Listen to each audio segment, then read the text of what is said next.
सासू माँ बदल गई। कहानी उस घर की है जहाँ बहू और बेटी को एक माना जाता था, लेकिन फिर। अरे शिखा बेटा, तू रसोई में क्यों घुसी रहती है? जा, रोटी मैं बना लूंगी। नहीं नहीं माँ जी, आप बैठिए, बस सारा खाना बन ही गया है। श्वेता को बोल देती हूँ, वो खाना लगा देगी सबका। सॉरी भाभी, मेरे पास वक्त नहीं है। माँ, मुझे पैसे देना, पार्लर जाना है। हाँ हाँ चली जाना, भाभी को भी ले जाना। वो भी जाने को बोल रही थी पार्लर, पर पहले ना मदद कर दे उसके खाना लगाने में। देख माँ, वो बहू है, उसे बहू रहने देना। इतना सर पर मत चढ़ा भाभी को। श्वेता, ज्यादा मत बोला कर। बहू और बेटी में कोई फर्क नहीं होता है। जा जाकर काम कर। ननद को माँ का भाभी से इस तरह प्यार करना बिल्कुल अच्छा नहीं लगता। वो बार बार किसी न किसी तरह माँ को भाभी के खिलाफ भड़काती रहती, लेकिन कोई फायदा ना होता। एक रोज, अरे बेटे किशन, जा बहू को कहीं घुमा कर ला। सारा दिन घर में काम करती रहती है। हाँ हाँ माँ, हम लोग जा रहे हैं ना गोवा। अच्छा जी, भाभी ने तो हमें बताया भी नहीं। वैसे तो सारी पंचायत करती है, ये गोवा वाली बात क्यों छुपा गई हमसे? अरे क्योंकि उसे खुद नहीं पता था बहन। मुझे टिकट सस्ती मिल रही थी तो मैंने बुक कर दिया। हाँ शिखा, पैकिंग कर ले, संडे हम जा रहे हैं गोवा। दोपहर में शिखा पैकिंग कर रही थी कि सास आ जाती है। ये क्या बहू, साड़ियाँ? अरे गोवा जा रही है घूमने या फिर शादी में मायके है? माँ जी, ऐसा कुछ है ही नहीं, समझ में नहीं आ रहा क्या रखूं कपड़े में। अरे तेरी और श्वेता की साइज तो एक ही है, उसके कुछ मॉडर्न कपड़े ले ले, आकर लौटा देना। हाँ माँ जी, ये ठीक रहेगा। शिखा श्वेता के पास जाती है और उससे कपड़े मांगती है। ना जी ना, मैं अपने कपड़े ना दूं, वैसे भी फैल जाएंगे मेरे कपड़े, बहुत महंगे वाले हैं। शिखा मुंह लटकाकर कमरे में आ जाती है तो सास कहती है, चल तैयार हो जा, तुझे मैं शॉपिंग करा कर लाती हूँ गोवा की। बस फिर क्या था, सास बहू निकल जाते हैं मार्केट और एक से बढ़कर एक ड्रेस खरीद कर घर आते हैं। पहले बता देती कि नए कपड़े दिलाने वाली है भाभी को, तो मैं अपने ही दे देती ना भाभी को, मुझे दिला देती नए कपड़े। देख श्वेता, परिवार का मतलब सबके साथ रहना होता है, ना कि सिर्फ अपना सोचना। वैसे भी तुझे अच्छे संस्कार सीखने चाहिए। और रही बात कपड़ों की, तो शिखा, आज से घर पर भी तू मॉडर्न कपड़े ही पहनेगी। कोई जरूरत नहीं है ये साड़ी वाड़ी लपेटने की। अब क्या था, घर पर श्वेता और शिखा एक जैसे रहते। एक बार पड़ोसन आती है। अरे बेटा, अपनी माँ को तो बुलाना जरा, बात करनी है। शिखा सास को बताती है और रसोई में चली जाती है। ये आपकी बेटी बहुत बड़ी हो गई है, इसके लिए एक रिश्ता है, कहो तो बता दो। ये बेटी नहीं बहू है, घर में सब एक जैसा ही रहता है। वैसे मेरी बेटी भी बड़ी हो गई है, कोई रिश्ता हो तो जरूर बताना। पड़ोसन रिश्ता लेकर उन लोगों के घर आती है।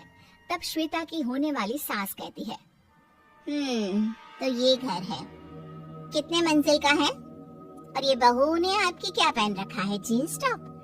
अरे भाई, साड़ी वाड़ी नहीं है क्या इसके पास? देखिए, सर्दी है तो साड़ी में बहू कैसे मैनेज करती, वैसे पहनती है साड़ी भी। देखिए, हम लोग ठहरे पैसे वाले लोग, कोई कमी नहीं है हम लोगों के पास पैसों की, बहुत पैसे हैं, जमीन, नौकर, चाकर, कार, सब कुछ है, लेकिन घर में संस्कारी बहू चाहिए। समझ रही है ना आप? सास कुछ कहती कि श्वेता बोल पड़ती है, हाय रे, नौकर चाकर से लेकर जमीन, कार, पैसा, हाँ हाँ, मुझे रिश्ता मंजूर है, मंजूर है मुझे। अरे रुक जा श्वेता, मैं बात कर रही हूँ ना। देखिए, हम लोगों के घर इतनी आजादी नहीं मिलेगी। अरे हाँ कर देना माँ, हाँ कर दे जल्दी से। सास क्या करती, बेटी की शादी ऐसे घर में कर देती है जहाँ ना उनके विचार मिलते हैं और ना ही आचार। शादी के बाद एक रोज फोन पर, श्वेता बेटा, एक बार घर आ जा, बहुत दिल करता है तुझे देखने का। माँ वो घर पर बहुत काम होता है, कैसे आऊँ? बड़ा घर है, लेकिन आने जाने वालों की लाइन ही लगी रहती है।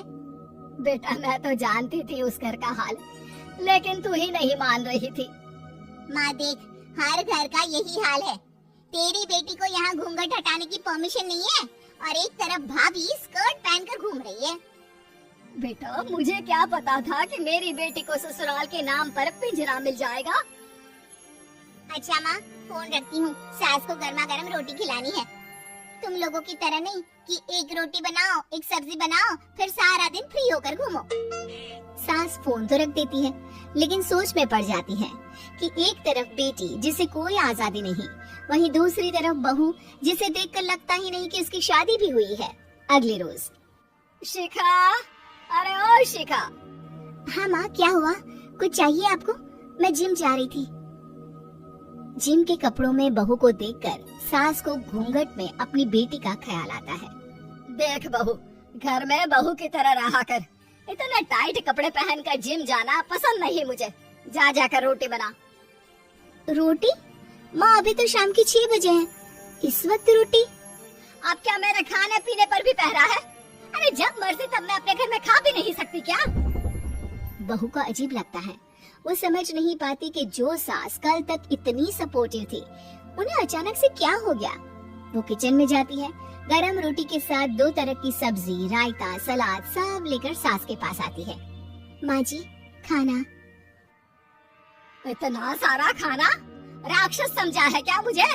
रोटी मांगी थी मैंने गर्मा गरम बस। पर माँ जी, रोटी खाती किससे आप? सब्जी तो बनानी थी ना। अरे भूख मर गई मेरी तेरी बहस से। जा जाकर काम कर, अंदर पूरी रसोई साफ कर। बहू अंदर चली जाती है। थोड़ी देर में श्वेता घर आती है। अरे शिखा जल्दी से चाय ला, पकवान बना, मेरी बेटी आई है। अरे नहीं नहीं माँ, ड्राइवर बाहर खड़ा है। मैं तो घर का कोई सामान खरीदने के बहाने यहाँ आ गई हूँ, मुझे जाना होगा। अरे बेटा, पर कितने दिनों बाद देख रही हूँ तुझे, रहने आ जाना 2-4 दिन के लिए। आ जाऊंगी माँ, जब मेरी सास मरेगी तब। मैं तो रोज मन्नत मानती हूँ कि मेरी सास मर जाए तो अच्छा है। अच्छा चल, जा रही हूँ माँ। हे भगवान, कैसे कैसे दिन देखने पड़ रहे हैं मेरी बेटी को। सास अंदर जाती है, जहाँ श्वेता के जिम वाली सहेली का फोन आया होता है। क्या बात है, आज जिम नहीं आई? अरे पता नहीं यार, आज माँ को क्या हो गया अचानक। पर खैर कोई नहीं, लगता नहीं कि मैं अब जिम आ पाऊंगी। शिखा स्पीकर पर बात कर रही थी, जिसे सास सुन रही थी। यार ये सास ना होती ही ऐसी है। मैं तो कहती हूँ बुढ़िया जल्दी मरे और तू आराम से जिए। शिखा को सहेली की बात पर गुस्सा आ जाता है। माँ के मरने की कौन सा बच्चा दुआ मांगता है मोहिनी? आगे से ऐसी बात मेरे सामने मत करना। हमारे घर की शोभा ही माँ है। क्या हुआ जो थोड़ी शक्ति दिखा रही है? उसमें भी कोई ना कोई उनकी भलाई ही होगी। मैं तो कहती हूँ भगवान मेरे जैसे सास सबको दे, जो सिर्फ माँ की तरह है। सास वाली तो कोई बात ही नहीं है उनमें। सास ये बात सुन रही थी। उनकी आंख में आंसू आ जाते हैं कि क्यों वो बेटी की किस्मत में बहू को भी भागीदार बना रही थी। शिखा, अरे ओ शिखा, क्या हो गया? जिम नहीं जाना क्या?